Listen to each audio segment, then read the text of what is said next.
What does it mean when a player wastes away his career? For example, do you remember Kevin Love's time in Minnesota before he joined Cleveland? On the Timberwolves, he was putting up superstar numbers, yet he didn't make the playoffs a single time until he got traded to Cleveland. It was in Cleveland where Love's talents were shown on the biggest stage. You could also point to Tracy McGrady, who was so talented, so skilled, yet didn't get past the first round of the playoffs until his final season in the NBA, when he was a bench warmer on the Spurs. Perhaps it's too harsh to say they wasted their careers. In this video, I want to take a look at several modern examples of stars who had so many seasons of dominance, incredible games, incredible individual play, yet they didn't leave a significant mark in the postseason. Some left barely any mark at all. Let's take a detailed look at these players and why did their careers go this way. How's it going, folks? My name's Andy, and today let's take a look at some of the NBA's most wasted careers. But before we start, I want to give a special shout out to Upside for sponsoring this video. What is Upside? Well, if you're an avid consumer like me and every other American, it's a great way to get cash back on your everyday expenses, with over 100,000 gas stations, grocery stores, and restaurants on the app. For example, I went to an Indian restaurant recently, and I kept my receipt because on Upside, I can claim an offer, upload the photo of my receipt with the restaurant name and all these details here, and boom, 6% cash back on my purchase. Upside has a lot of great gas options too. You can claim one, pay as you normally would with your card, and then follow the steps on the app to earn more money. People can earn up to 3 times as much cash back with Upside than any other product. The top Upside earners are making as much as $300 a month. To find out how much you could earn, click the link in the description to download Upside, sign up, and use my promo code ANDYHOOPS to get an extra 25 cents back on every gallon on your first tank of gas. Zach LaVine. Let me show you 2 different stat lines. These are 2 players, and these are their stats from 2020 to 2023. Can you tell which players these are? Well, the first one is Devin Booker. The second is Zach LaVine. After years and years of losing in Phoenix, when he got a better roster, he elevated himself into fame and notoriety. LaVine, on the other hand, has faded into irrelevance despite his excellent individual play over the years. So many 40, 50-point games, he'd have so many pop-offs. Of course, with a devastating ankle injury, the future is kinda dicey. Essentially, LaVine wasted the best years of his career on a team that's just barely in contention for the playoffs. He played in the NBA for a decade, yet up until this video, LaVine has only appeared in 4 playoff games. That was in 2022. It was a forgettable series against the heavily favored Milwaukee Bucks. No one expected Chicago to win, and if LaVine had a standout playoff series, maybe he'd be thought of much higher. But he didn't. He was quiet. Unlike his teammate DeRozan, who made it deep into the playoffs earlier in his career in Toronto, LaVine never got to experience that. The feeling of testing your abilities in the playoffs when it matters most. There's never been anyone questioning, can LaVine live up to the pressure? Because he's honestly never been under any pressure. I feel like if he was surrounded by a better team with more playoff appearances under his belt, he'd be way more popular and considered one of the best shooting guards of his generation. Aesthetically, he has all the makings of a superstar. Freakishly athletic, flashy, a ridiculous vertical, a fantastic 3-point shot with a very nice-looking stroke. Fans should love players like him. He's such a marketable athlete, and he's never gotten into any trouble either. Plus, playing for Chicago, one of the NBA's most popular teams, it seems like LaVine should be talked about way more than he currently is.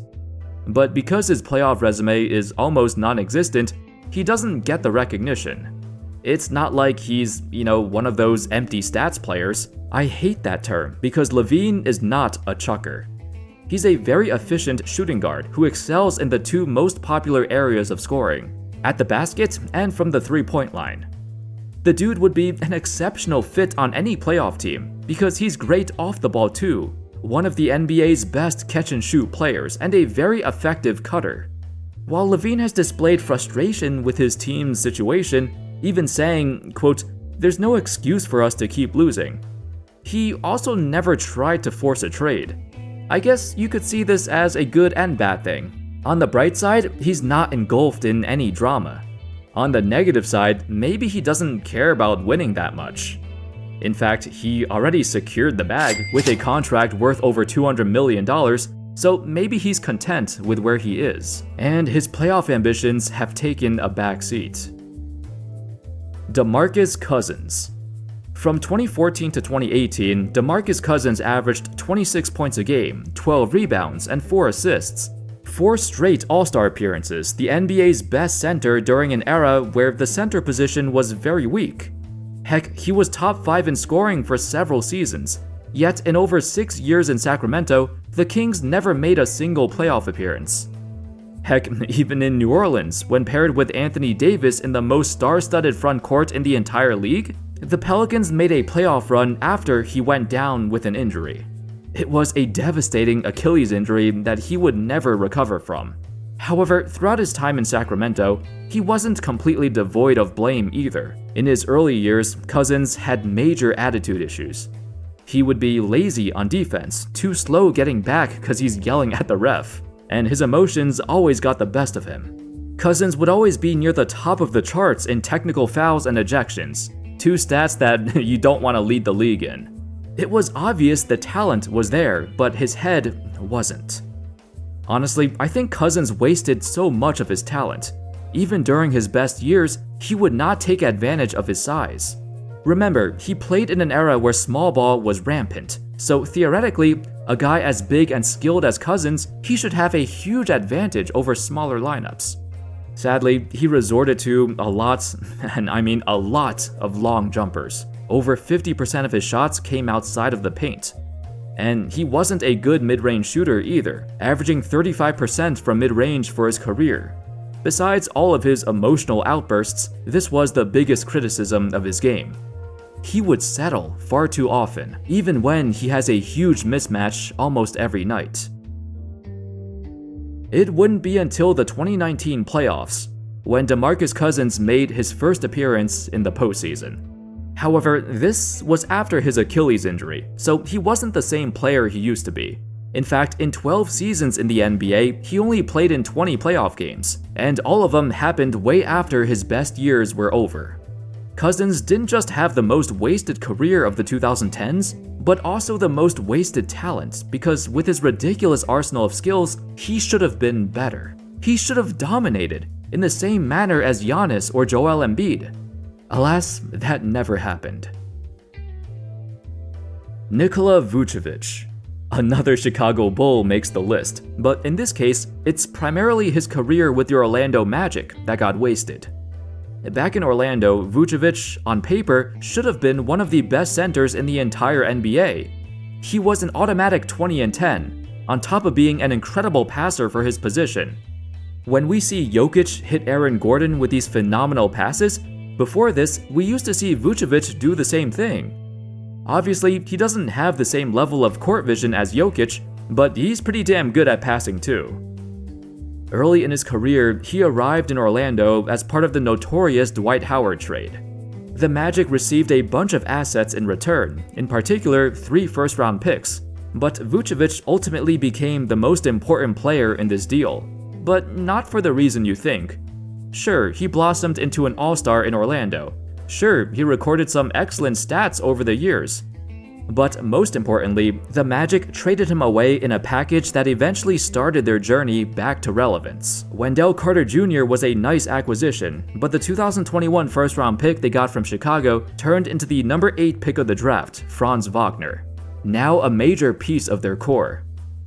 During Vuc's time on the Magic, he did lead them to the playoffs twice, but as underdogs, they got dismantled in 5 games in both series. The Raptors series in particular was a nightmare for Vuc, going up against Marc Gasol, who was the best in the league at defending other centers. Vuc had a miserable series, 11 points a game, which was about half the number of points he'd normally score. Coming off his best regular season at the peak of his career, and this is how he performs? He spent nearly a decade in Orlando, yet he doesn't have anything to show for it. Instead, this era was deemed a failure. The Orlando Magic overhauled their entire front office because this team did not perform how they expected. Of course, not all the blame goes on Vooch. In a roster full of high lottery picks, nobody developed into a true superstar, and the organization was not able to build a successful roster. On the Bulls, while he's not as good as he once was, it feels like his career is withering away. He'll most likely end his career without any significant playoff runs, at least not on a team where he's a major contributor. Maybe as his career comes to an end, he could warm the bench on a contender. Trey Young. Remember when everyone talked about Trey Young? Or maybe it was just me, because every Knicks fan was surely talking about him. Here is Young, finds his spot, Young on the floater, puts it in! Trey Young with a miraculous shot! However, even around the league, he's getting less and less interest over the years. It seems like only the negative headlines are popular when it comes to Trey.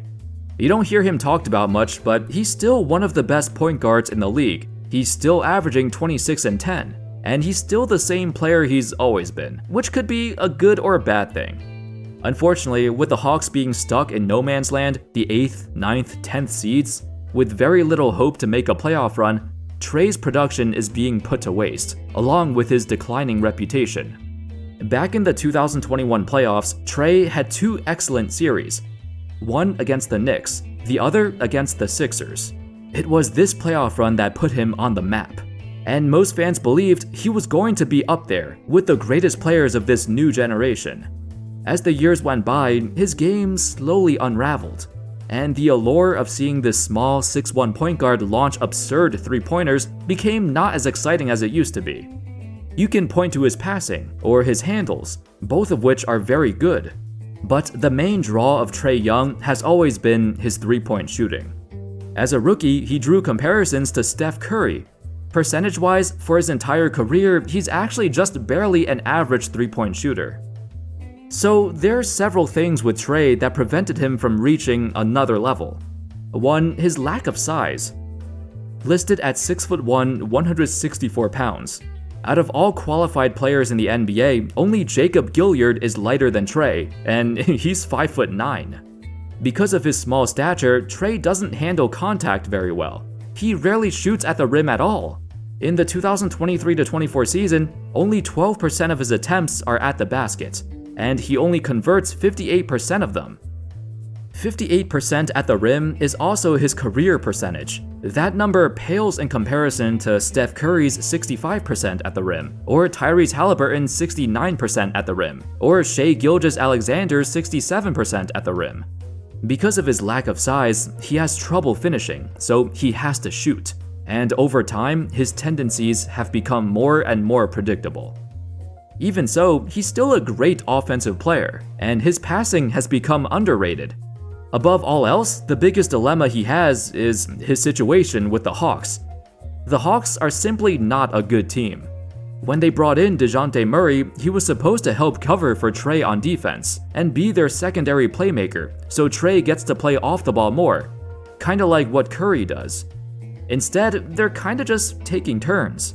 The Hawks are bottom 10 in passes per game as a team. They've also had some unfortunate luck with injuries. It's been years since Trey has been in the center of the spotlight, and with the current path the Hawks are headed towards, it'll take a major shakeup for things to change. Anyway, those were some modern examples of NBA careers being wasted. Let me know your thoughts in the comment section. Can you think of any more recent examples of players who could fit the theme of this video? Let me know your thoughts in the comments. I hope y'all enjoyed the video. Thank you all so much for watching, and of course, as always, I'll see you next time. Peace.